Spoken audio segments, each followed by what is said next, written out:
past year or so. But I just want to take a moment to also introduce the other members of the BCARM committee. So not all of them are here today, but I will share this with you. So we have 9 members of the BCARM committee. Myself, John Sandham from South Australia, Peter Symes, who's just started at Cooktown, Wolfgang Bopp at Christchurch, and Amanda Shade at Kings Park. And then, John, do you want to introduce yourself? Yeah, John, Manager Horticulture, Cranbourne Gardens. And Donna?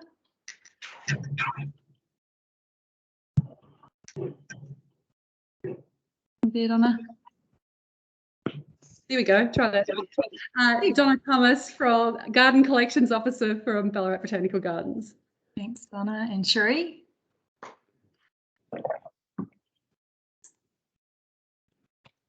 I'm Cherie Parker. I work at the Geelong Botanic Gardens, and I'm a horticulturalist, but I'm just acting supervisor at the moment. And Tex, did I see you join? Yeah, I made it in. Yay. Hi everyone, I'm Tex. I am the Ranger Team Leader at the Dandenong Rangers Botanic Garden up in Olinda, Victoria. Awesome. Thank you. And did I miss anyone of the committee who's snuck in while I've been sharing my screen? No? I think so. Awesome.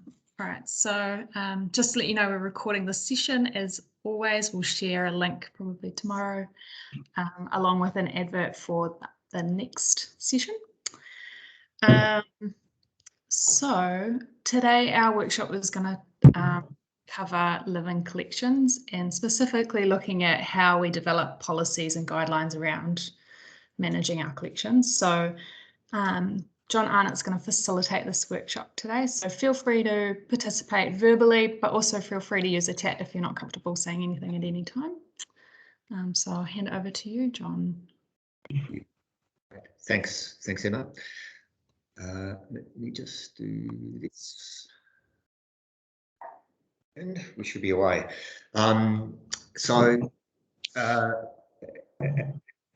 As implied in the invitation, what we're looking at today is the Living Collections Toolkit, the BCARM's Living Collections Toolkit. So just wanted to kind of workshop.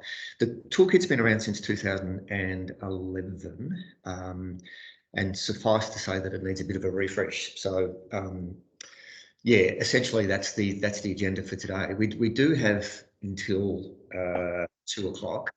So if we get through this item, we could potentially just do a sort of freewheeling around the traps, because this item, you know, let's just see how it goes. But I don't think we'll fill the full hour with this particular item. I'll just throw back to Emma just to explain a little bit, or just to reiterate what this collections and record management group does and what's our remit. What are we on about? Yes, so the BCARM group formed kind of in 2019 after the Wellington Congress, and there was a records group prior to that, but it was pretty inactive. So we kick-started this group again, and what our main aim is really to focus on collections, because that is the heart of what Botanic Gardens do. There's lots of forums and networks that talk about engagement, but we really wanted to look at horticulture and bringing that to the forefront of this network. So we have been working on things like fostering best practice in our BCARM's community, and that's been through things like our records database project, which hopefully many of you have heard of. It's Hortus, and we have regular reference group meetings that anyone can attend, but also that Hortus is available for many of you to onboard, hopefully in the upcoming months.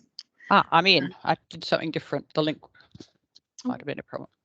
Welcome, Jenny. Oh, hi. We also are really looking at how we can share our expertise. A lot of us have the same challenges, and instead of kind of coming up with unique solutions, it's often just easy enough to contact someone else in the network and get some ideas of what has worked. So we're using these types of forums to talk about topics that you brought up in the survey we did towards the end of last year, to target those areas that we all have challenges in and hopefully can use each other to problem solve them. We also have a mailing list, so you'll often get regular emails from me advertising these types of events, but also that mailing list is available for anyone to kind of reach out to this group and say, I've got this problem or I want this information, and kind of survey the 70 odd people on that mailing list. So it's a great opportunity for you guys to connect with each other. And another project which we that's the topic of today, is that we want to look at the Living Collections Toolbox that is available through the BCARM's website. And John's going to talk a little bit about what that is, but that's a key project that the committee have highlighted as important for us to work on over the next year. So I'll hand back to you, John. It really speaks. Maybe if people turn their mics off if they're not speaking, it'd be good. It really speaks to the primary role of BCARMs, which is, it's a peak industry group, and there's a strong focus of BCARMs in the Charter of Council is to build capacity, and there's a whole range of different mechanisms for that, but it really is about facilitating a range of member benefits and services and promoting and advocating and professional development, and that sits in something called the BCARM's business plan, and it sets a number of targets for the year, and indeed, it's a really important role, this network, and particularly the BCARM group, because to local government, and most of the regional botanic gardens in Australia and New Zealand are funded by local government, and local governments, really focused on provision of resources and services, and marketing and promotion, and all of those things are sort of the core business of local government. But it would be kind of unrealistic to be able to think that you could go to necessarily your parks manager and get really detailed information about a botanic garden management issue or a collection management issue.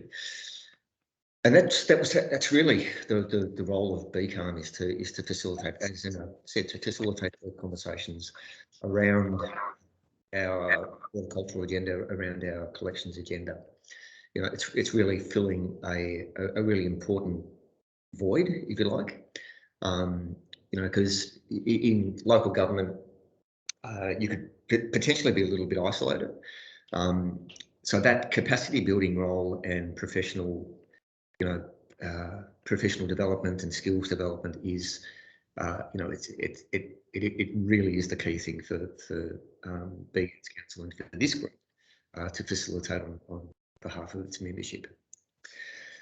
Part of that, there's a whole range of different resources on the BCARM's website, including a number of toolkits. There's a communications toolkit, and there's this collections planning toolkit, which was, as I mentioned, it was developed in 2011, and that was in response to a really beautiful period in the development, in the history, I think, of botanic gardens in Victoria. There was a real sense of communities discovering their botanic gardens again for many, many years. So, there was a renaissance period.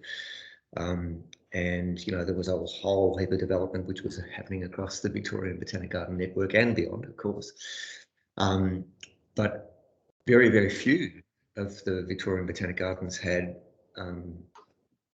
living collection plans to guide that development. So it was originally, the toolkit was originally developed in 2011 for Victoria, and it's been adopted or adapted by numerous regional botanic gardens in the state. So you know, it's been a really helpful tool to assist or guide or support botanic gardens through this heyday or through this really purple patch. As mentioned, it forms a component of professional development, and it was one of those from little things, big things grow. We ran some workshops in Victoria, but also the BCARM's Collections Planning Toolkit hit the road, and we went up to BCARM's Q and facilitated a workshop in Queensland, another workshop in New South Wales, and you know, even to the South Korean Botanic Garden Network. They had a specific training session at, I think it was the Dunedin Congress. But it is 11 years old. It is getting a little old in the tooth. Things, you know, botanic gardens aren't static. They're places that absolutely continue to evolve. And what we're proposing to do is a refresh of the toolkit.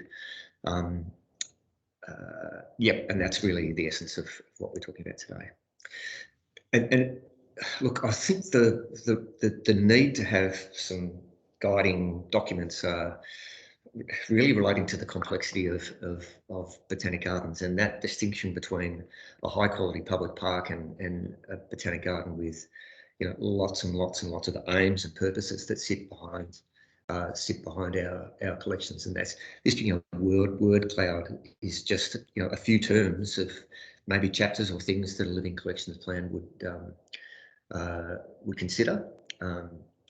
Yeah, so there's, you know, orders of complexity beyond parks and gardens, and really the purpose of having some documentation that sits behind that is to be able to put that in some sort of logical order and a place to, you know, set targets, set aims, and the like. So, you know, some of the benefits of living collection plans is it really does, and particularly for local government, it really places a strong focus on the importance and the roles of living collection, and it allows individual gardens to articulate what that agenda is, what that living collection agenda is. Opportunities to facilitate shared understanding and knowledge between staff, parks managers, friends groups. You know, it's a document that pulls all threads together and puts them into one place. So, you know, there's that opportunity for shared understanding and a shared vision for the garden. Certainly terrific professional development opportunities for horticulturists and staff associated with living collection plan documentation. Provides opportunity to review what is happening, you know, in the garden and potentially set new directions if it's needed. Opportunity to set targets and, you know, a framework for evaluating the targets. Certainly complements other planning documents such as master plans and landscape plans, council strategies and the like. It places regional botanic gardens into a local, national and international context. And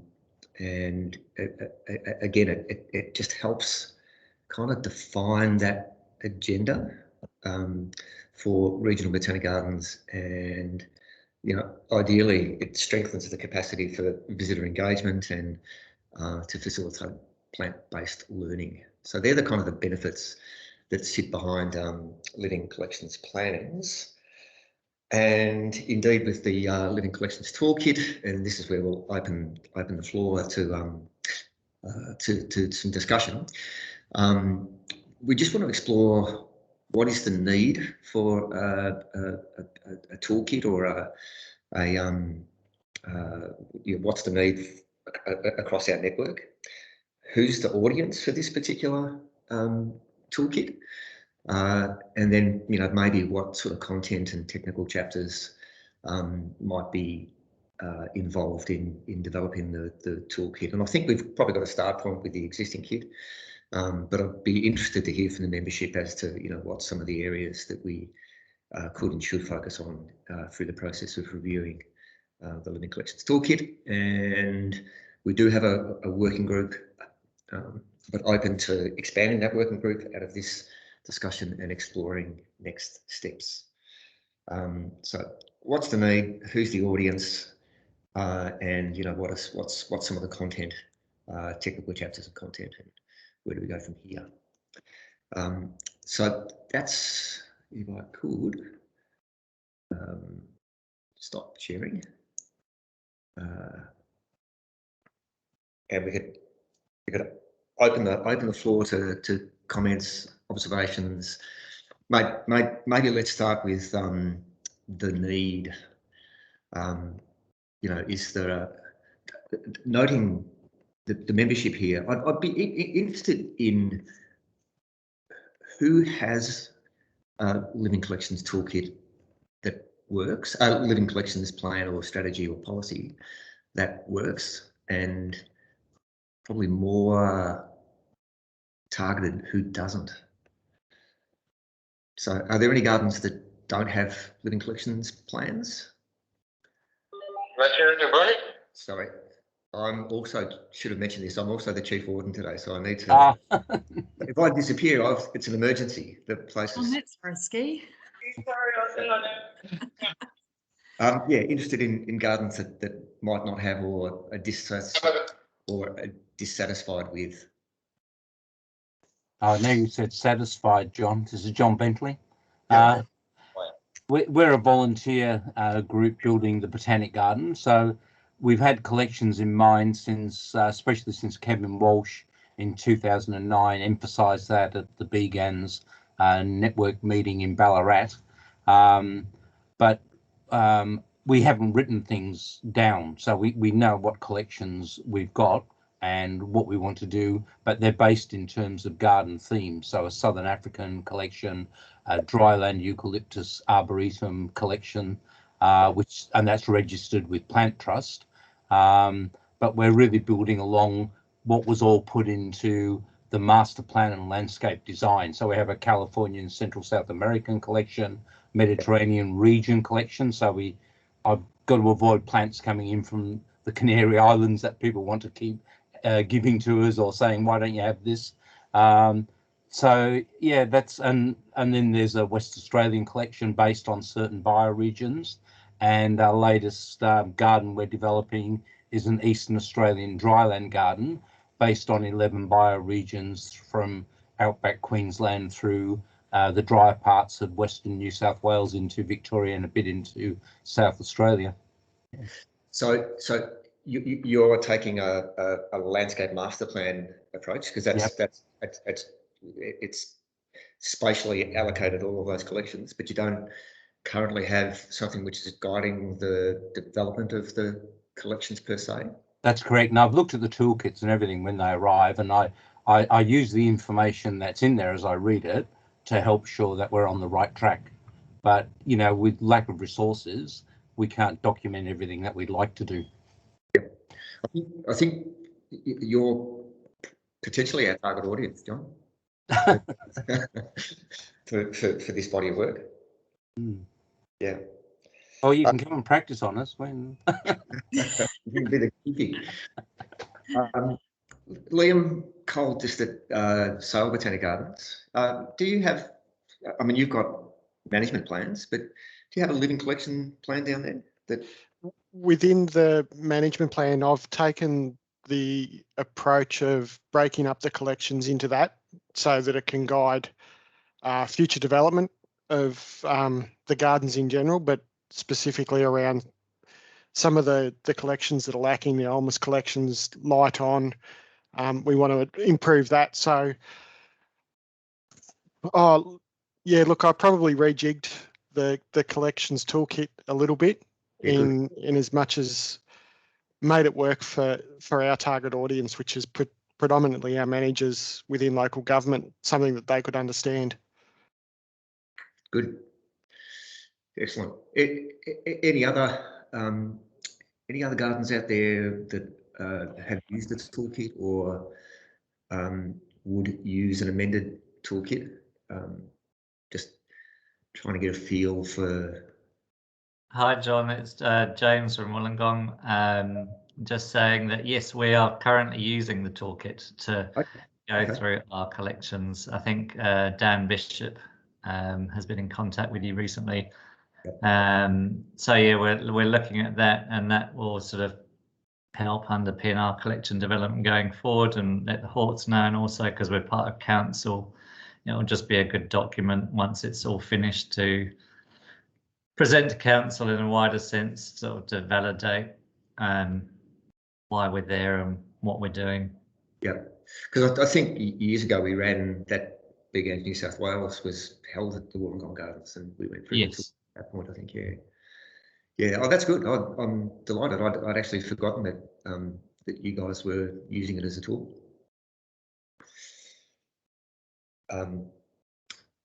In terms of any other comments from any other gardens? I might jump in, John. Oh, sorry to No. steal Cherie's thunder. Yeah, look, I have used it, and I would say we're currently using it as well. We've had a pretty big pause over the last 18 months with sort of having the right people in the right room together. But I've found it a really useful tool to sort of sit down with people and I guess run a presentation and say, this is kind of collection management 101. Has it got us to the point where we've got an active sort of collection management plan throughout the garden? Well, no, not yet. I think that's I guess we're in a position here with this garden where we've, over the years, it's been here since the 60s. We've got a huge collection, but it's sort of grown very organically and ad hoc. So it's sort of rationalizing a lot of what we've got is where we're up to. So yeah, we're at the start of the journey, but I certainly have found the toolkit and handbook quite useful. Good. Cherie, I'll throw to you, and I'll just after that. Andrea's made a comment. I might ask Andrea to jump in as well. Yeah, we do have a collections management plan sort of written out, but it's not followed at the moment, and it's kind of everywhere. It's not in like a place where anyone can just go find it. Okay. So and sort of it's the last time it was looked at was about 2015. So I kind of think that maybe, yeah, we kind of need to sit down, and I have looked through the toolkit and sort of go through again and work out, are we still aligning to our vision and mission, and where are we going with these collections, and how are we going to go into the future? Because our master plan's quite old too, so I think that's 2008. So we probably need to look at updating that as well and try and fit it all in together. Cool, great. And Andrea, you've made a comment in here. Feel free to jump in, Andrea, if you're on the line. Thanks, John. Yes, I guess because we're consultants rather than in local government, I guess we're coming in quite often with that fresh set of eyes with councils that may want to do more of this but are struggling with how to, particularly seen that with Macedon Ranges, but we're working on the master plan for Albury Botanic Gardens at the moment. And I mean, I can't speak for Jason and Shane up there, but I know there's a strong desire to expand the collections, and I could potentially see these toolkits helping. Yeah, great. And I mean, for someone like we're doing work with Liam and we're doing work with Donna, and the fact they've already got those collections does provide a bit of good guidance, but quite often, we are coming in helping to sort of steer some of that local government. Yep. So, I mean, what that speaks to, Andrea, is that I think the target is those, potentially smaller regional botanic gardens with, a handful of staff here that probably don't have any of those guiding documents. That's it. And I mean, you've got some amazing horticulturalists out there, but they're just so busy maintaining the places. They haven't really had a chance to step back and sort of look at what they want to be focusing on in the longer term. Yep. Yeah. So, Andrea, you've worked through, because you wrote a living collection plan for the Gisborne Gardens, is that right? I did. It was a fairly low level one, but it needed to be geared to the resources of the garden and the aims of that garden. And very aware of not overcommitting that garden to what it couldn't maintain and couldn't focus on. But they were also in a position where they really needed a little bit of guidance and something that was written down and that could be used when talking to different groups and talking to management around what they were trying to do. And I guess I didn't know this toolkit existed then. I sort of based it more on my understanding of working with living collections with you guys, particularly Melbourne. Yeah, which has been I mean, Melbourne's doing some phenomenal work there at the moment. I mean, Peter Symes and Claire, and I think Tessa's on today. Amazing work there with their living collections. Yeah, for sure. Yeah.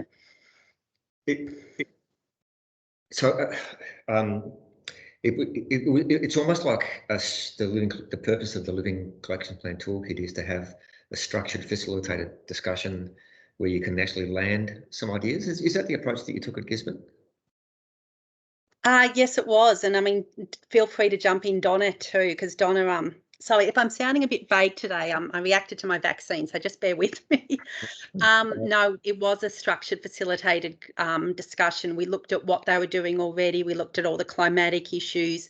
We had a series of workshops with council and the Friends to focus on what they wanted to collect in the longer term. And, you know, I guess, you know, Donna and ourselves and council brought in some horticultural expertise, and we narrowed that down to about 5 collections to focus on, but then also gave them some guidance around procurement, about biosecurity, collections management, labelling, accessioning, and we did very much gear it to the capabilities of that garden, and that, you know, we weren't trying to create a, you know, Royal Botanic Gardens collection strategy. We were trying to create one that was, you know, it's probably about 16 pages long in the end. It wasn't particularly long or detailed, but it certainly allowed them to have a bit of focus, and we've since planted about 100 trees to strengthen that collection, which is pretty exciting.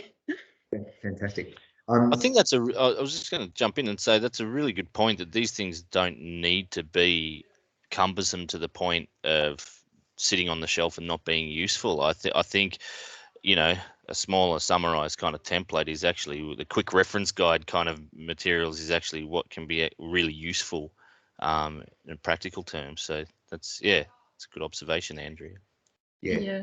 Sure. And I just want to, I'm not sure if anyone from my garden wants to say how they find using our plant collection guidelines, but from what I can see of our curators using it, is it is something they pick up fairly frequently as a reference tool. And I think that's what the purpose is. There's no point having something that people don't use.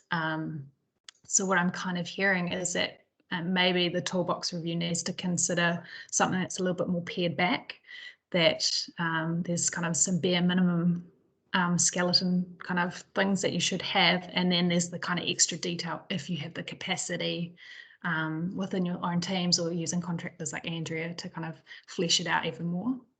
Yep, for sure. Cool. Can I leap in here? Sorry, I'm Barbara from Auckland Botanic Garden. I'm the new curator at Auckland.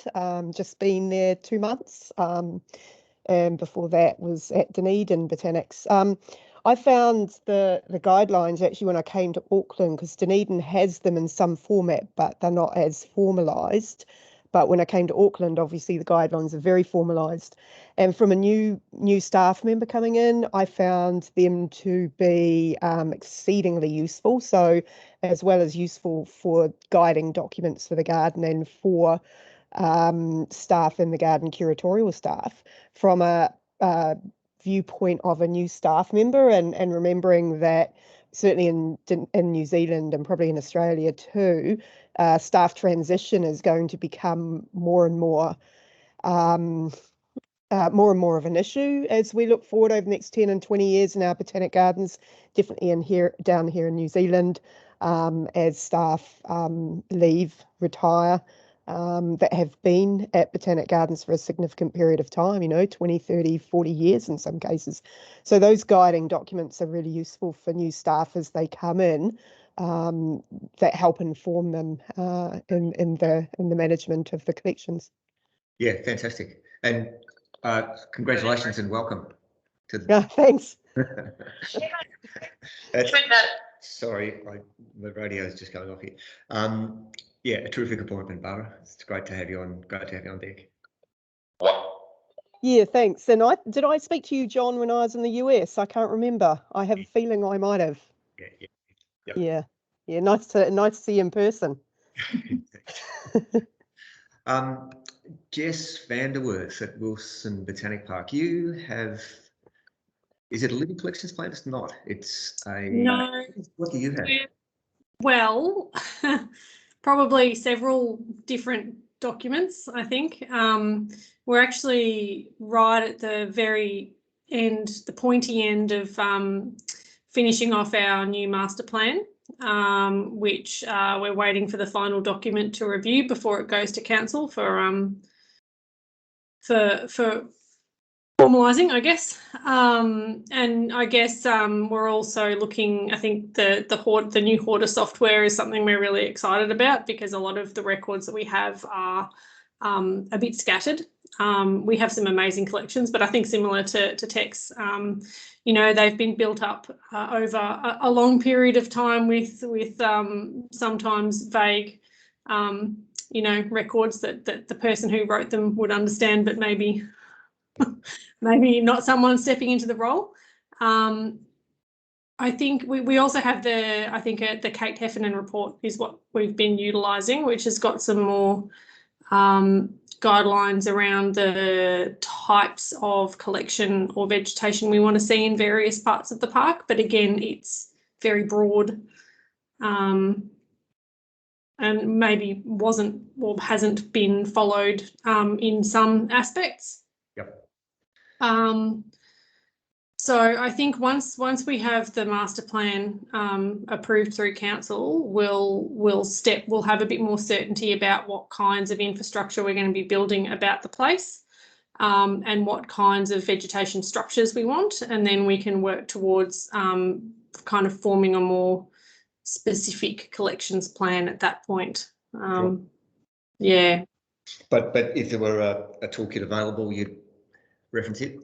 Yeah, definitely. Yep. So we're just not quite at that point yet, I think. So Yep. Getting closer every day. Yeah, good. In the chat here, Mark Krause from the Dandenong Rangers has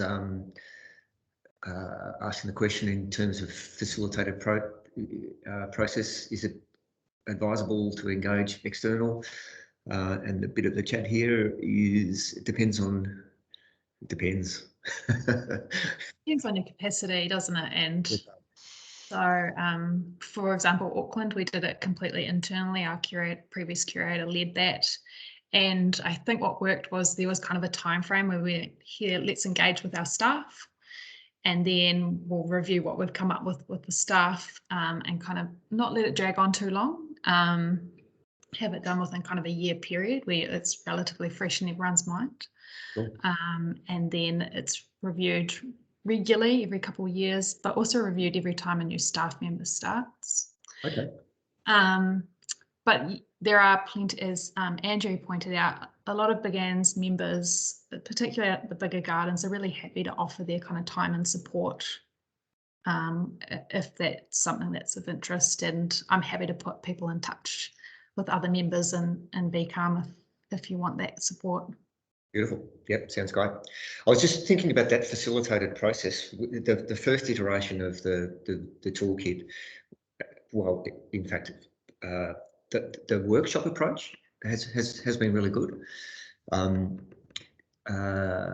You know, so I could potentially see, you know, once there's a revision of the toolkit done, that we could run a living collections toolkit workshop as a session, and essentially that's a facilitated session that, you know, could, yeah, just speak to the application of the toolkit and how that might be applied in an individual garden.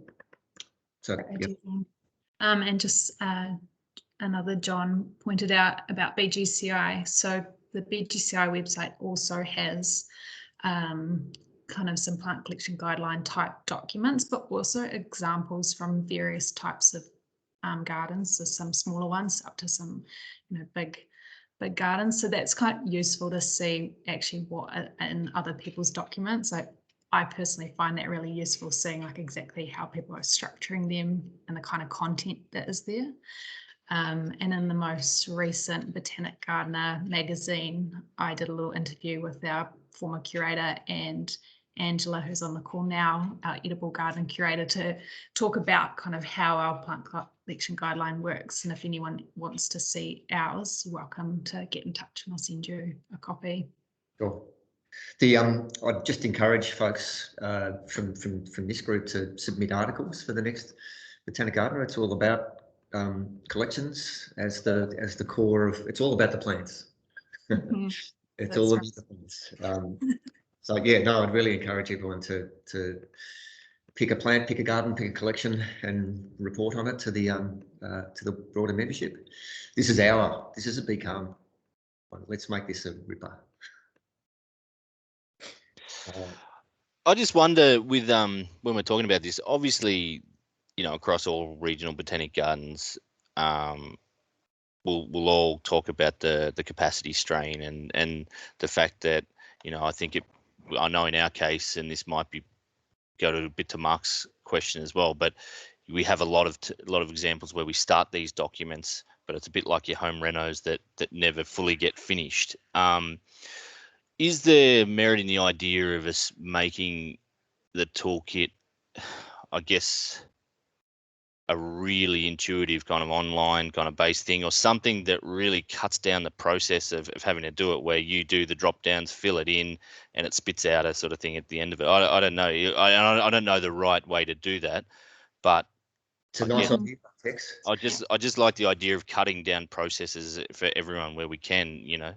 Absolutely, because I think the content, you know, it needs to be updated, but the content isn't too bad in the existing toolkit, but the format is, you know, it's 10 years old. It makes it archaic because things have moved on a hell of a lot in the last decade.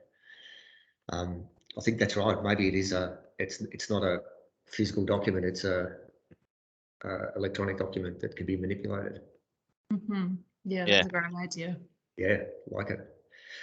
John Beverley's made a comment here about just the continuum, the spectrum from regional botanic gardens like the Ballarat and Geelong that are, you know, pretty well resourced, down to Melton, which is run by volunteers, and so it needs to be scalable based on capacity. And I think that's a really valid point, John.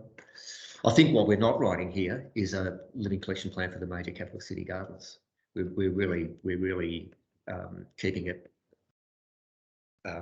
not dumbing it down by any means, but just keeping it, you know, well, like Andrew was saying, understanding the client, understand the end user, and tailor the toolkit to that user group. Andrea. I think the other thing that would help in developing some of these is it can be a bit hard to get a sense of what collections are already out there. Because that was the other thing we did with Gisborne. We wanted to complement collections in other botanic gardens, not necessarily duplicate them. And it, you know, I don't know whether within this format there is capacity to find out what are people actually collecting, either formally or informally, so Absolutely. That we know where do we need to duplicate collections, where can we get propagating material from, where should we be shifting our focus to something a bit different.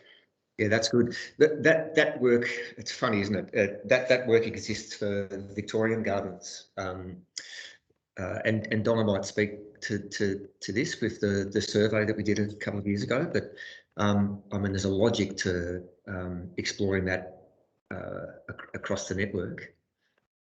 Donna, we've got a bit of a feel for the collections in the Victorian gardens. Yeah, not off the top of my head, John, but yeah, certainly we did some work through a survey we ran across Big Anne's Vic, and we actually I can't think of the numbers unfortunately, but we did actually create a list of all the collections held across the gardens that participated in the survey, and it was quite remarkable that how many weren't duplicated. I think there were so many diverse collections. You start to think that everyone's got a you know, a particular collection. But when we looked at it across the spread, it was very, very diverse. But it also gave people an indication of where to look if they were looking for some propagating material. Yeah, so I can certainly get those numbers to you, and if anyone wants that information, by all means, more than happy to share. Well, we could maybe circulate that to the circulate that list of Victorian collections to this group. Absolutely, yeah, can forward that on for you. That'd be a start point. Yeah, yeah. I think just to add on to that, one of the main reasons why BCARM has spent several years now investigating a database that is for members that, you know, ticks all those boxes around basic plant collection record management, is to allow all gardens to participate in records so that we can be sharing that information about propagation information and provenance, and then scale that up into meta collections across the network. I don't know, Tex, if you want to talk anything else to that.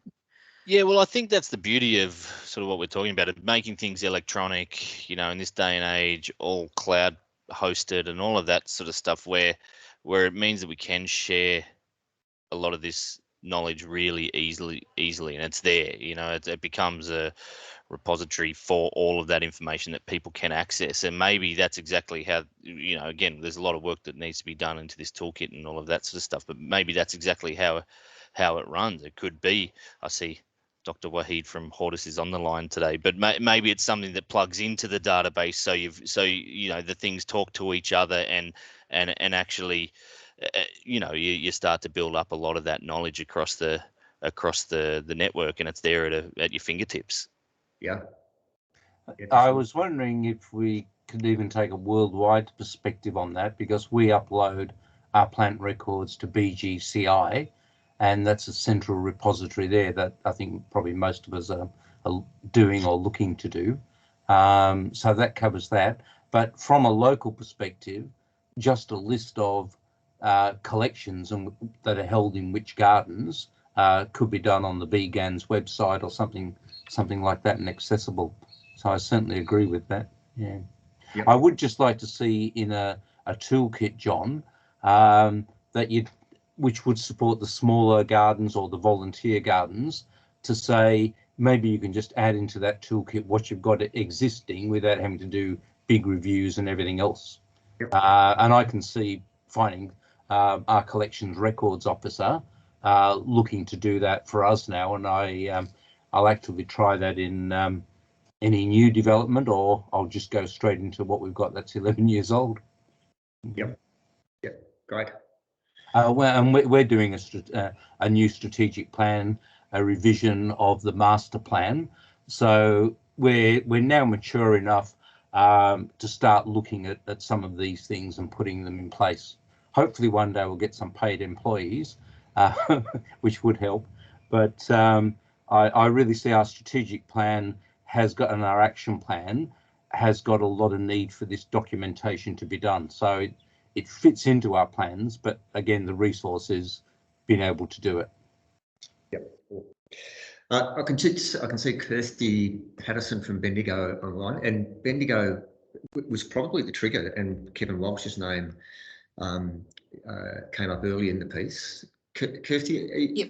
If you're still online, that documentation that Kevin used probably informed the structure of the toolkit to some extent.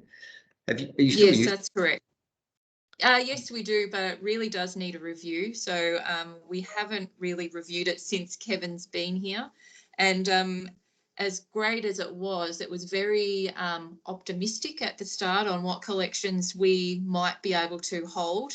And unfortunately, resources didn't back up our expectations there. So we do need to review and maybe make it a bit more realistic to what we're capable of actually holding. So the document holds quite a few collections that they would like to see us hold, but realistically we can't do that at this stage. We're hoping at some point, you know, our resourcing situation will improve, but yeah, we've just got to scale it back a little bit. Potentially, you know, a document which is formalised that you can actually take to your park manager or you know, there is potential for a living collection plan to be rationale in its own right for additional resources or for, you know, yeah, I wish. yeah. Yeah, but it is a fantastic document, and it certainly marks out our collections and what direction to go in. So it is a brilliant document. It's just that, yeah, it does need reviewing, and we haven't done it for a while. So and obviously it should be reviewed every couple of years. So yeah. Yeah, great, thanks. And Lorraine, if Lorraine's still, I know you have conservation management plans and master plans, Lorraine, but do you have a living collection plan? Hello, everyone. We're just really starting work on that, John. We've got a master plan, and we've got, yeah, as you said, some conservation management plans. But you came out and did a workshop with us. It feels like years ago. It was years ago, wasn't it? Yeah, it does. Pandemic years don't count, right? So yeah, we're looking at using the tool. We're you know, more than 160 years old. We have a lot of plants that we are kind of gathering into collections. I suspect that might be the case in some of the smaller regional gardens that have been going for a long time. So we've got a crinum collection, and we're looking at the other plants that we currently have and how they may be gathered into collections, which is sort of a slightly backwards way of looking at collections. But you know, we'll be honest, that is what we're doing. So things like our, you know, our palms, our conifers, the crinums again. Yeah. So, but we're really just starting that again. And again, that's been a bit of about resourcing as well. Yeah. Well, that might be able to run in parallel with this process. Absolutely. And, yeah, I mean, we do have a working group established, and to date, the working group, and correct me if I'm wrong, Emma, is myself, Emma, Cherie, and Donna. Is that right? I'm not sure about Donna, maybe Tex though. Happy to.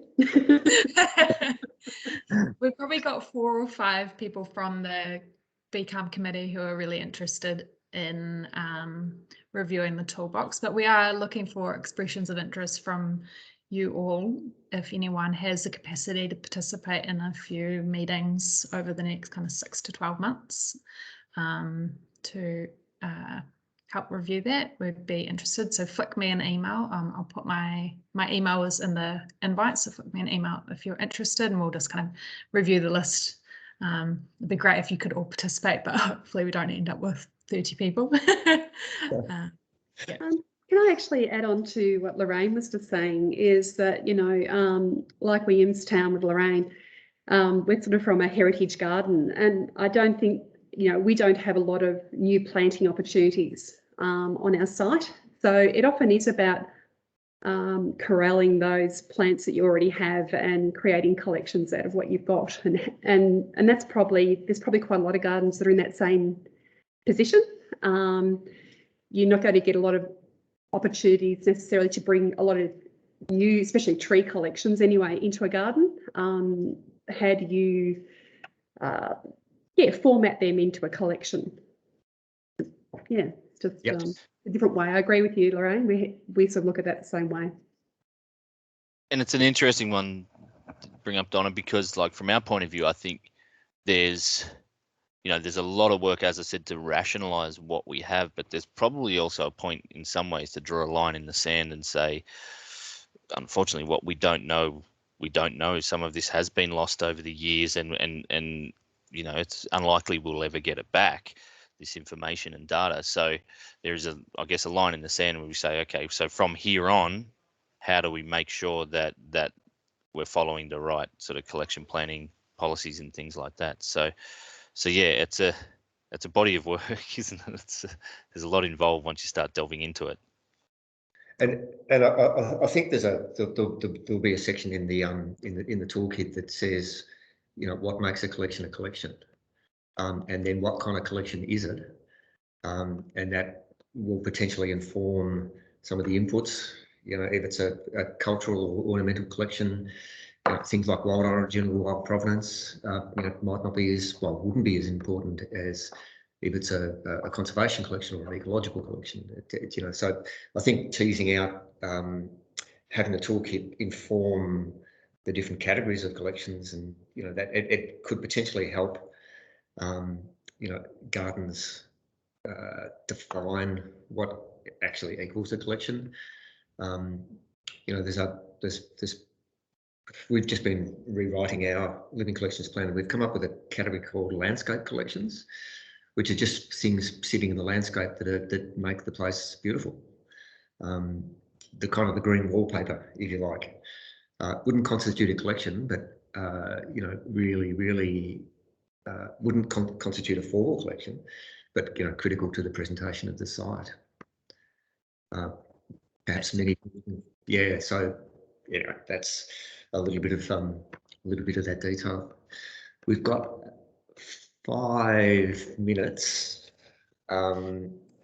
We have used the entire allocation, so I'm really pleased with. I'm interested to hear from Dan. Is it Dan Taylor? Yep, at Eastwood Hill. At Eastwood Gardens. I don't know much about Eastwood, but do you have any guiding documentation at Eastwood, Dan, if you're on the line? Is this working? Yeah, it's quiet, but we can just. Yeah, sweet. I'll get this thing replaced. Yeah, no. So we don't have guiding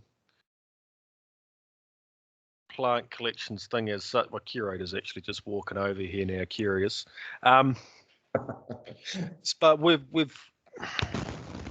a bit different to a lot of locally and nationally run gardens where we're non-for-profit. We've got a fair idea on where we want to go and what we're about.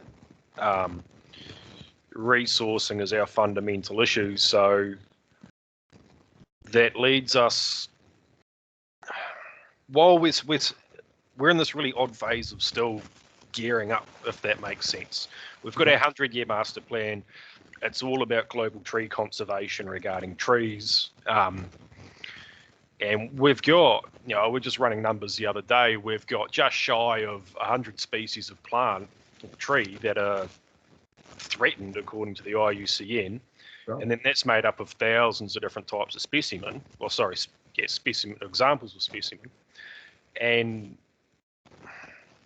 how we manage that, tying that in with existing topographical layouts of gardens and just general plantings, it's all mishmashed. We're consolidating to that into more of a geographically based layout, but that's obviously going to take years, if not generations, and in certain regards, trees aren't short-lived species.